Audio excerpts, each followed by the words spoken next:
There we go. Hey guys, welcome to the WOD Brief. I'm gonna take you through the warm-up real quick. Today, nothing we haven't done before starting off. So we're gonna do some jumping jacks, Spider-Man's push-up to down dog, sets of 30 seconds. We'll go through that 3 times. Then we have scat pulls. If you have that pull-up bar and can do some scat pulls where you're going from that dead hang to an active position, pulling those shoulder blades back, activating those lats, okay? You can do those from the pull-up bar. If not, we have scat bent over rows, and that's another good way, if you don't have a pull-up bar, to really engage those lats, pull those shoulder blades back, and kind of start working that posterior chain. I'm gonna demo that actually real quick, and then there's a sumo dumbbell deadlifts as the last movement in our warm-up. So on that bent over row, with the goal and the purpose of pulling those shoulder blades back, I would say grab an object, get into that bent over row position here, and all you're really going to do is pull the shoulder blade back, activating that, activating those lats on one side and down and up and down and up and down. Another way would be to grab your object, in this case a dumbbell, both sides. Okay, same thing. You're gonna go here, the shoulder blades are back. You're gonna really pull them back, get back into a passive position, active, passive, active, passive. Cool? That's another way to do those scat pulls. On the sumo dumbbell deadlift, just remember, you're gonna be in a sumo stance, so that stance is gonna be wide. Ideally, you want your toes to track with your knees, okay? The hips are gonna go back. You're gonna keep that back nice and straight. Here is your object, which when I do the sumo deadlifts, I like to cradle the head of the dumbbell. I'm gonna send the hips back, go down into that sumo deadlift, and come back up, down, and up, always keeping my back nice and straight, all right? So those are the warm-up movements. For the WOD, we have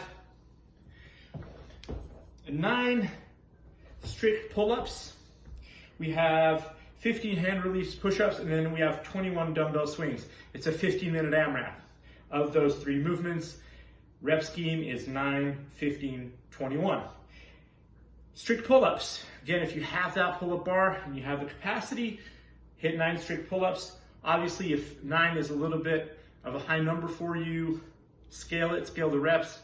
Ideally, I don't want you stuck on that pull-up bar for too long. So maybe find a rep range that you can move through, okay? Maybe 1 to 2 sets. Hand release push-ups, I think we've all done those before. Make sure that in the bottom of that push-up, your hands do in fact come off the ground, okay? And then 21 dumbbell swings. With those swings, it's essentially a kettlebell swing. You're just using a dumbbell. Really squeeze those glutes. If you have a good grip on that dumbbell or that kettlebell and you want to go all the way up to American style, cool. If you're a little bit shaky, especially if you don't have a kettlebell and you're swinging a dumbbell or another object, maybe Russian swings are a good idea, just above eye height. I'm going to quickly show you a couple of mods, okay? So modifications. If you don't have a pull-up bar, again, any kind of row would be good, a bent over row, be it with any object that you may have. Otherwise, a towel row, so draping that towel over the top of the door, closing the door, and then pulling yourself in, kind of like ring rows would be a good alternative to still work that posterior chain, okay? And if you're gonna do that, again, find a rep range that is challenging for you. 9 reps is a suggested rep range for the modification on the pull-up. On the hand release push-up, doing strict hand release push-ups, from the toes traditionally, if that's a bit of a challenge for you, you can always go from the knees and do similar, full range of motion, releasing the hands, etc. So hand release push-ups from the knees. And otherwise dips would be good too. You could do that literally on a chair, getting a chair behind you and sitting down. I'll demo that real quick, actually, now that I'm thinking about it. So that would be, a great way to do dips with everyday objects. in this case a chair. Here's my chair.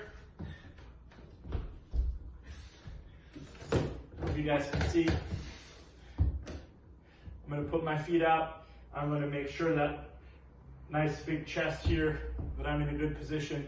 And I'm going to go down and push myself back up, down, and push myself back up, down, and push myself back up. Cool? That's still a push. I'm getting a lot of work in my triceps for that one. And finally, guys, like I alluded to before, if you are doing those dumbbell swings, or the swings rather, but you don't have a dumbbell, obviously a kettlebell would be good. Another alternative, if you don't have a dumbbell or a kettlebell, or you would just like to use a ball for ball slams, that would be another alternative, okay? We're looking for, in this 15-minute AMRAP, about 3 to 4 rounds, 3 to 4 plus